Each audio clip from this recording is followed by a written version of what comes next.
Hello, I'm Dr. Paula Hartman-Stein, and I'm going to talk to you about how to achieve success with PQRS in 2015.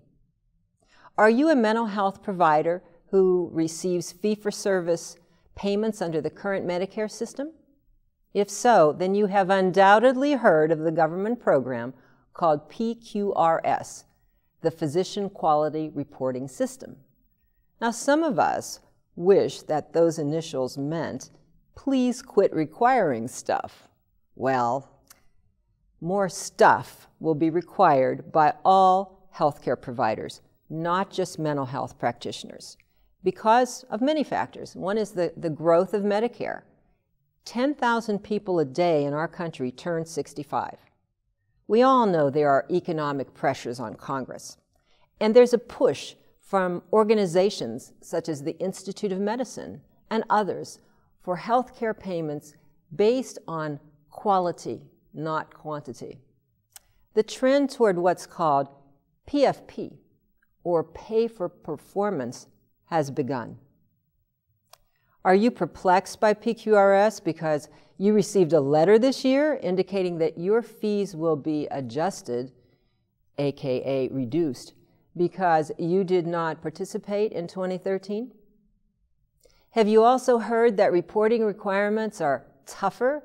That is, you must report on 9 process measures, or you will receive an automatic additional 2% cut in Medicare payments 2 years from now. Well, you can avoid the penalty by reporting on only 6 or 7 measures this year.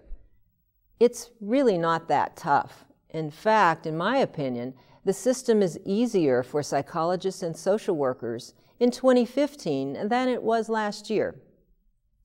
And before you sign up for an expensive registry to report your measures, it's wise to learn the pros and cons of registry versus claims-based reporting methods while we still have a choice, and we do have a choice.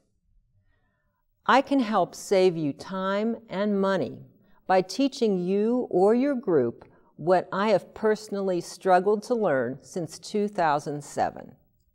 I'm a psychologist who offers training and consultation to practitioners on many aspects of behavioral health care for older adults, including how to get paid for the good work we do and not get dinged from the quality initiatives currently in place.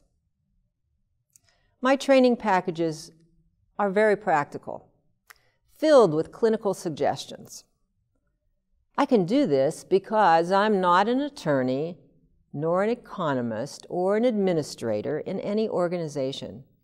I'm a clinician in the trenches who has owned and run my own small practice for over 20 years and who has successfully navigated the PQRS process.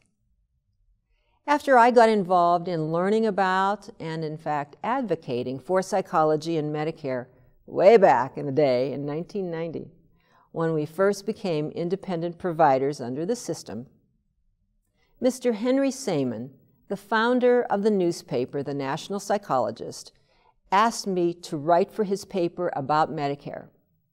Well, I've been doing so ever since.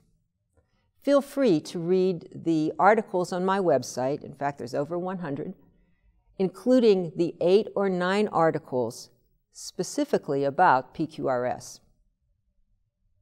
A couple of other background things. I was chair of the first panel that created 3 measures for psychology and social work back in 2007, and currently I serve on the panel for elder maltreatment screening. In 2015, I've been working with a team of professionals to create a 2-hour DVD set that shows me teaching a seminar on PQRS to a small group. We include live Q&A.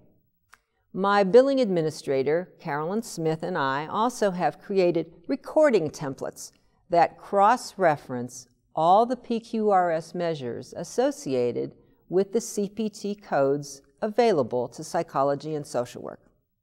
It's super easy to follow, and frankly, I could not do my own billing without it. If these training packages interest you, please go to the website www.centerforhealthyaging.com for more information. By the way, besides avoiding the financial penalty by participating in PQRS, you will receive a positive public relations boost through the new government website called Physician Compare that shows the public that you are participating in this program.